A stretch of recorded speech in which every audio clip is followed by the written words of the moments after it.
Son las 6 de la tarde. El bebé fue un ángel todo el día, pero de repente, justo cuando baja el sol, estalla en un llanto que parece no tener fin.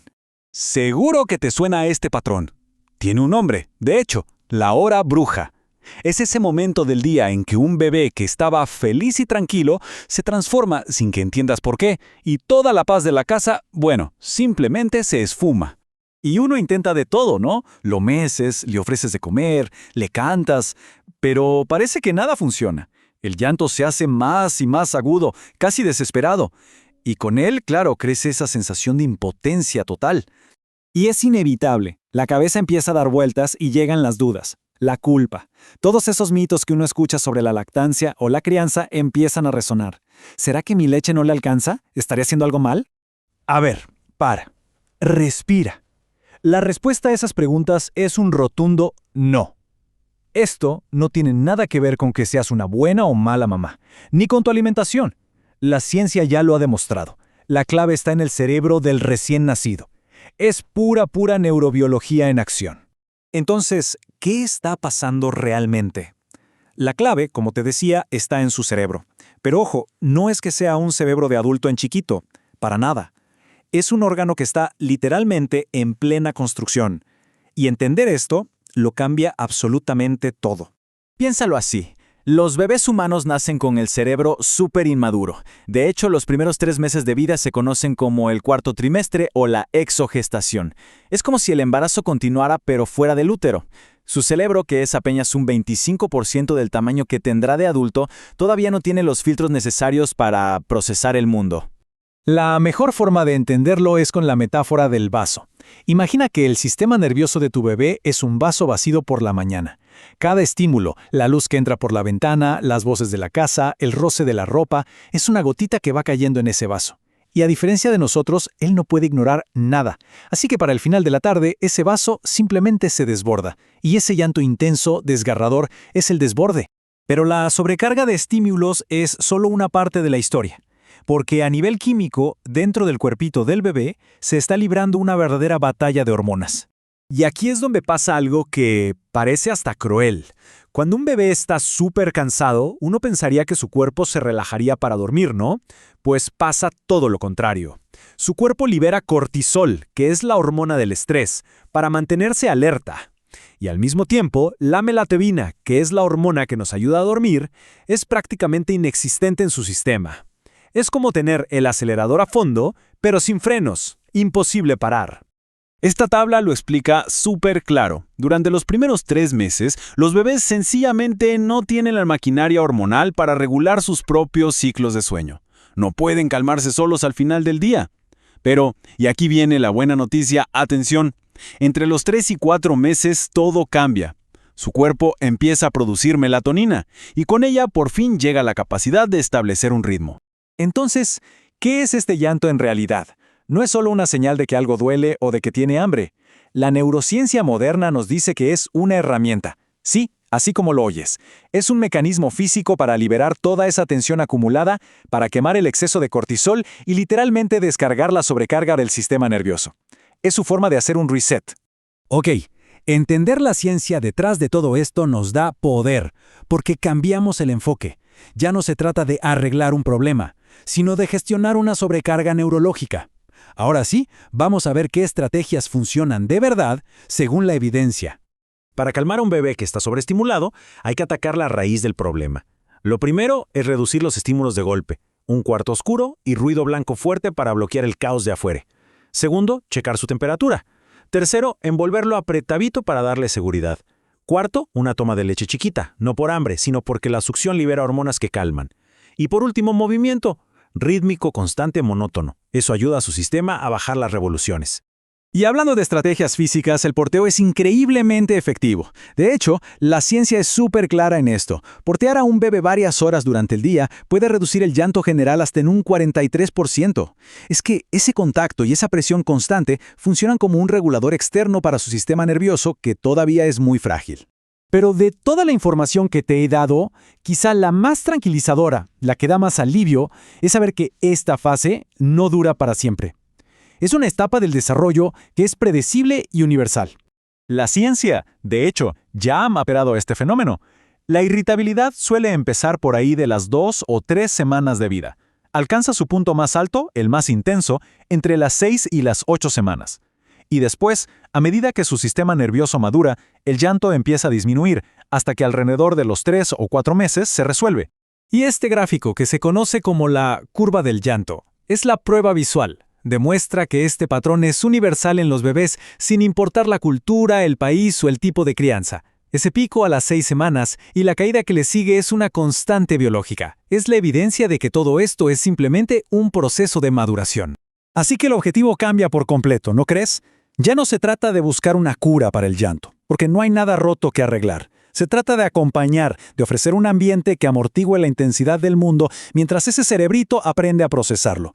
Se trata de sobrevivir a esta fase. Y esto nos deja con una idea final para reflexionar. ¿Qué pasaría si, en lugar de escuchar este llanto como un fracaso o una señal de alarma, empezamos a verlo como lo que realmente es, como el sonido del trabajo duro, como la banda sonora de un cerebro que está forjando conexiones a toda velocidad y aprendiendo a existir en este mundo tan abrumador y a la vez tan maravilloso? Nuestro plan de batalla es simple, tiene 3 puntos. Primero, la ciencia que lo cambia todo. Segundo, el plan de acción para esta misma noche. Y tercero, una advertencia sobre la próxima tormenta que se avecina. Muy bien, dejemos de lado las opiniones y las teorías. Es hora de ir a la autoridad científica que por fin descifró este comportamiento. Y lo hizo con datos puros y duros. El nombre clave aquí es Dr. Ronald Barr. Mientras todo el mundo opinaba, él hizo algo que nadie más estaba haciendo. Se puso a medir. Su único objetivo era recolectar datos y más datos sobre el llanto de los bebés en todo el planeta. Y lo que encontró fue increíble. Un patrón. Uno que es totalmente predecible, casi como un reloj. El llanto va aumentando semana tras semana, llega a un pico máximo y después empieza a bajar durante los primeros meses. ¿Y cuál es ese pico? El punto más alto, el momento de máxima intensidad de llanto, ocurre justo alrededor de las 6 semanas de vida. A partir de ahí, la curva, por fin, empieza a descender. Pero aquí es donde la cosa se pone fascinante. Barr no se quedó solo en Occidente. Llevó su investigación a culturas con estilos de crianza radicalmente opuestos. Pensemos, por ejemplo, en los Kung San. Miren, el método de los Kung San es lo contrario a dejar a un bebé en una cuna. Estamos hablando de contacto físico constante. Los cargan 24/7, amamantan casi sin pausa y responden al instante, a la más mínima queja. Y entonces, ¿cuál fue el resultado? Sorprendente. A pesar de ese cuidado hiperatento, los bebés Kung San tenían exactamente el mismo patrón, el mismo pico de llanto que los bebés en cunas del otro lado del mundo. Ojo, para ser claros, la cantidad total de llanto sí es menor con el contacto constante, pero la existencia de ese pico por la tarde, ese se queda. Es inamovible, no se puede eliminar. Lo que esto prueba de forma brillante es que esta curva de llanto no tiene que ver con el estilo de crianza, no. Es una etapa del desarrollo, una que es fundamental para todos los bebés humanos, un universal biológico. Y con esto llegamos al punto más importante, al mensaje que de verdad libera, el que lo cambia todo. Esta fase es biológica, no es un examen sobre la capacidad de cuidado, no es culpa de nadie.